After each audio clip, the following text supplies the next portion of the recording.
Good morning. My name's Shakayla Dixon, and I'm a 16-year-old junior at V.R. Eaton High School out in Hazlet, Texas. And since we're talking about small towns, come to Hazlet. So, I founded Feel the Color, and I'm also the president of Feel the Color.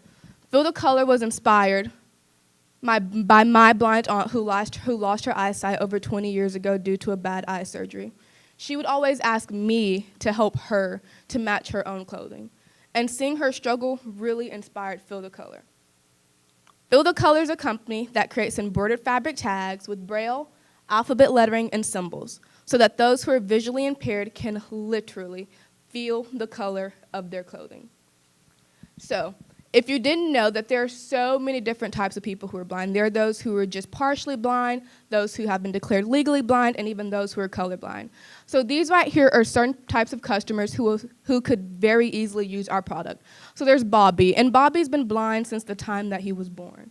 Bobby understands Braille, but he prefers colored symbols. And one of the superstitions about blind people is that all blind people know Braille. And that is not true because my aunt doesn't even know Braille. So Bobby prefers to use colored symbols. And using our product, I have samples right there, you can physically see that he would be able to use our product. And there's Jennifer, who was born with cataracts. And she understands Braille, she understands Braille. So she would be more beneficial to be able to use our product. And there's Henry, who's colorblind. And even colorblind people can use our product because of the alphabet lettering. And so for us, the way we go about marketing, which is one of the biggest things, one of the biggest problems with business, is that we go to Lighthouse for the Blind, we talk to people at National Federation for the Blind, American Printing House for the Blind, and large organizations for those who are visually impaired, so that way we could connect with our target market. And one of the biggest questions people always ask me is like, how do you really market to blind people? Like, there's no social media with that. You have to go through loops and holes to figure out how to get there. And for us, we use radio, we go to these large organizations, and we meet our customers one-on-one so we can understand what specifically they need and what we can do to help them. And for Feel the Color, we're trying to market not only to the consumer, but to designers and large warehouses for apparel. So in this way, people who are visually impaired for the first time can go shopping. And they don't always have to depend on somebody else to do certain things for them. Like my aunt, she'd also always ask me, Caleb, Pooh, what color's this? Caleb, Pooh, what color's that? But she wouldn't have to do that anymore when she'd go to the store because she'd be able to easily locate her clothing and know exactly what color it is. So, for our company, the capital needed, which is very necessary to support our mission, which is to see a world where the visually impaired can do all, is $20,000. And for us, one of the big questions is manufacturing and how do you go about that. But for us, we want to purchase an embroidery machine so we can do all the in-house embroidery. That would save us a bunch of money on manufacturing, and it would also give us the opportunity to be in control of the Braille, because there's very specific criteria for Braille to go through. And so that'd be something very dear heart to us, and hopefully we'd like to expand to Lighthouse for the Blind, so that way they can do the marketing, and those who are for manufacturing, and so that those who are visually impaired will be making the product themselves. And like I said, our vision is to see a world where the visually impaired can do all. And that includes shopping, that includes knowing the color of their clothing. And for future expansion, the company currently holds 5 patents. So we would like to expand and do different things so that the visually impaired can get the full use out of this product and that there can be a product for them. So currently, the company, and I'm a part of an organization called Junior Achievement, and I feel like I'm rambling all over the place. But Junior Achievement is an organization that helps foster entrepreneurs and the younger generation. So starting from the time they're in elementary school all the way to high school. So I was a part of their company program, which is where we got to think of an idea, and then we got to fully implement it into a business. And so mine started about 2 years ago. In April, it'd make 2 years. And I came up with the idea because there's not a product for those with disabilities. Somebody invented a stove, but they never thought, what if a person's blind? How do they know how to use this stove? So I'm trying to make sure that those with disabilities, and specifically those with visual impairments, have a product that they can use and that will be easily beneficial to them. So for us, we went to the Junior Achievement National Leadership Summit, and this summit took place in Washington, D.C. So we got to go there. We ended up winning the FedEx Access Award, which is an award that gives to those who are young, so that those who are young will be able to foster global connectivity and reaching new markets. We've also won the Danny Scarth Award, which is from the local Fort Worth mayor, And we got that because Danny Scarth used to be a city councilman for Fort Worth who had a disability. We've also been on NBC5, Dallas Innovates, and we've won awards from my district, Northwest ISD, to support our company. Thank you so much for listening, and I appreciate the time that y'all spent listening to me.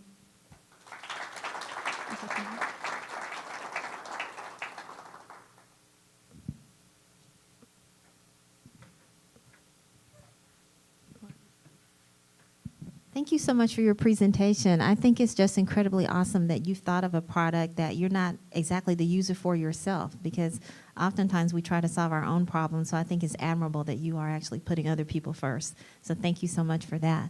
And we're going to have the same format for our second round of Q&A, 14 minutes. So everybody please participate. I'm sure Jakayla is all ready and set to go to answer some tough questions from you guys.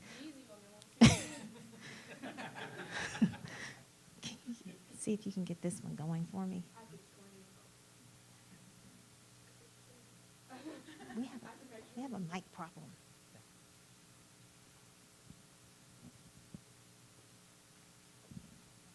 So first and foremost, I think this is a really cool idea. My question for you is kind of two parts, is what are your goals for the next 6 to 12 months, and who would be beneficial to get an introduction to?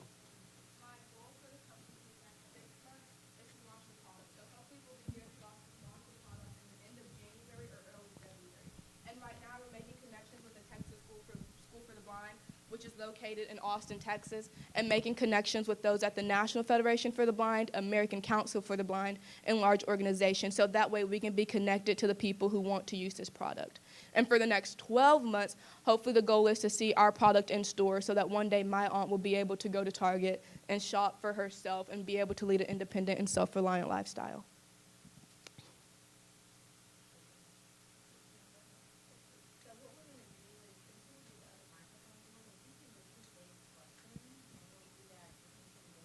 Two questions. First is, can you tell us roughly what the patents cover? Yes. And also, so more specifically what the product is. Like, are people bringing their wardrobe to you to be embroidered and labeled, or are you trying to get it embroidered by the manufacturer? Okay. So his first question was talking about the pads and what specifically do those cover. And the second question was about specifically how do we want the people to put the tags in the clothing, or if they should be already used in the manufacturer. So the patents, there's 5 of them, and they cover the future products that we hope to hopefully expand into. So our future products, such as, I can't say those because you have to sign a non-disclosure agreement. I hate to be that person. But that's what I have to go into, but that's like different products that I have and hopefully want to expand into. But for the second question, one of our goals is I was just talking about this, is that we want to be able so that they can lead more independent lifestyle. So the tags themselves can be stitched in, they can be sewn in, they can be ironed in their own clothing. So it's like they're getting independent living skills. And something at Lighthouse for the Blind, they teach the visually impaired those specific independent living skills, like how to iron, how to use Alexa, how to do different things when they're by themselves that they know how to do those things. So for them, they'd be able to buy the product themselves and be able to just iron it on, sew it on. But one of our corporate social responsibilities is to be able to host an event where they can bring their clothing in, and we sew it in for them.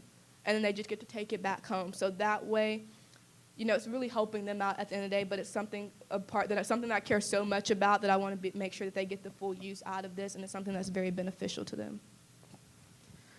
Jakayla, I have just an idea. Have you talked with any designers who have existing clothing lines? Like if you get a pantsuit, for example, so that it's already labeled in such a way that you know that the top half goes to the bottom half, so that it's not necessarily your product per se, but it's part of your initiative.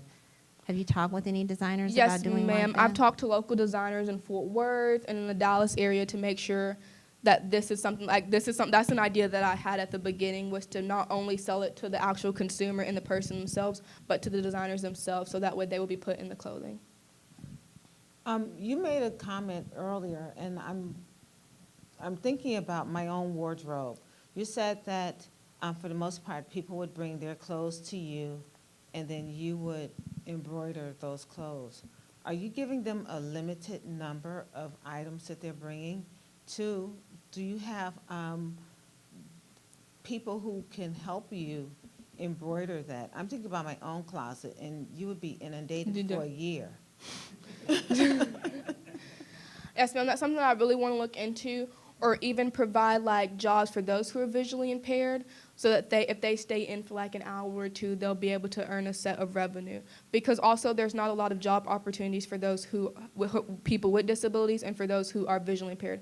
Like my aunt, she stays at home by herself, she takes care of her grandkids.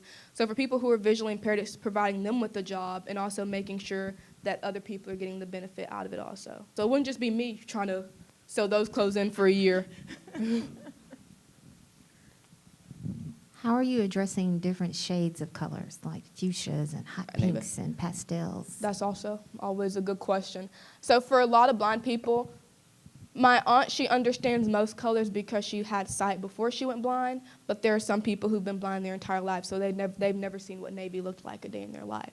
So it's one of those things where we also want to provide a color wheel. So it says don't wear pink and red, and like the do's and don'ts of fashion, something that is often disregarded when it comes to fashion. And I've heard from people who are visually impaired that they only wear jeans and a t-shirt because that's something simple and easy and they know it goes together. But I want to provide them the opportunity to have fashion independence and to do whatever they want, be the Vogue for people who are visually impaired, you know. So that's why I want to make sure. It's a very, that's one thing I always focus on is to put navy on there, or like camo, but also put the do's and don'ts because some blind people have never seen that color before. Jakayla, have you considered working with, say, dry cleaning places or a department store? I could see this being an initiative that they'd want to get involved with. And if you can get into just one department store that would agree to put this, you make a lot of labels and have the department store choose a line that they'll put it on. Yes, ma'am, that's one, I've never thought about the dry cleaning, but that's actually a really good idea. But I have thought about the department store, and that's our secondary target market, is the people in designer stores, the designers themselves, to make sure that the vision impaired can go shopping and they can lead the independent and self-reliant lifestyle. Well, I think it's great what you're doing. Thank you. So obviously you're talking about the color of items, but what about sizes and that type of information? Yeah, so that's something that we're also trying to incorporate into also, or like even how to wash the clothing. So even if it's specifically dry cleaning only, or something very specific to that type of fabric, that's something we're looking into. So is there currently not that type of information on the market at all for anybody in the visually impaired? There's different types of things. There's people who are visually impaired, they create a system in their mind. So like based off the feel of something. So every piece of clothing has a different type of texture to it. So they go off of the texture of that clothing to decide what it is. And they have a specific system that they use, and that's something that I don't feel is necessary if they can just say this is a suit jacket that is navy, and they just know that instead of having to go through something and go through obstacles.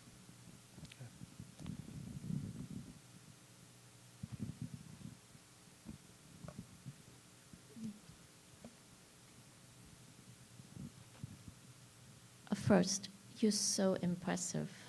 I have coached hundreds and hundreds of young people to start companies. And you are just so inspiring, and I'm like so wanting to jump up and down and applaud you, okay? It's like, oh my gosh, if I only can get like 10% of young people that I coach for the last 15 years, it would make my day, okay? So anyway, so my question is, have you been introduced to or talked to someone at RevTech, RevTech? No, ma'am. Okay, so that's one.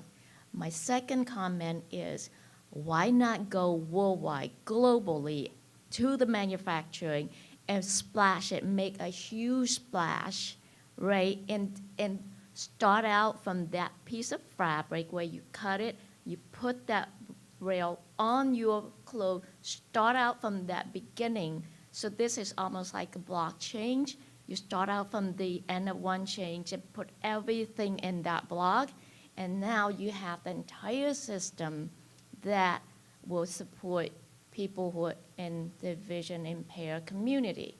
So I'll be happy to introduce you to RepTech, because RepTech is an organization, is an accelerator who would take retail technology all the way to A.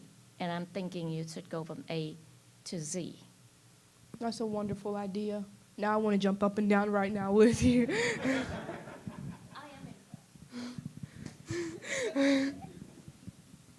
See, I agree. You're very impressive, and I'm very happy to have you presenting here today.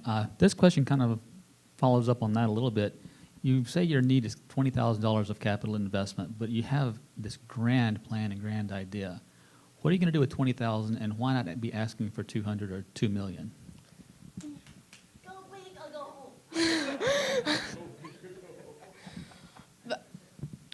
I know I have like mentors, and they always tell me, like, "Hey, go big or go home," and like just go like expand yourself to the bigger pieces of the number. But like that actually kind of scares me a little bit, if I'm being honest. And so for me, the $20,000 would specifically cover a Braille embroidery machine and all the sewing machines and all the equipment that is necessary to do the manufacturing if I decide to do the manufacturing myself instead of going outsourcing it somewhere else. And it also covers all the marketing and all the different things that come along with marketing to people who are visually impaired. So that's like using radio when going to different places and like doing so much, because I can't just use social media sometimes. I have to go through so many different obstacles to figure out what is the best way to reach those who are visually impaired.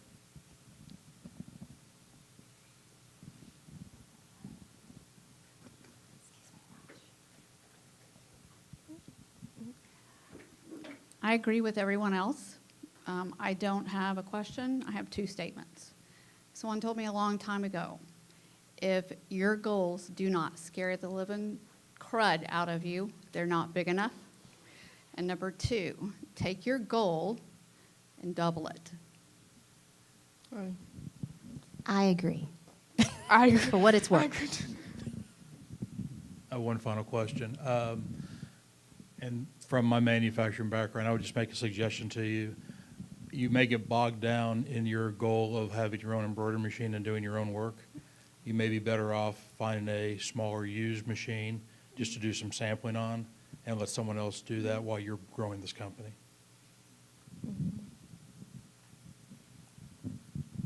That's exactly what I was going to say, too. I do think that I understand the idea of being a little bit afraid to grow quickly, but as you said, you can't use traditional social media in order to reach this audience. And so you are the impressive front for your business. And if you're bogged down with this embroidery machine, it's really going to slow your growth. So I think that you should, find someone who can help you on that front.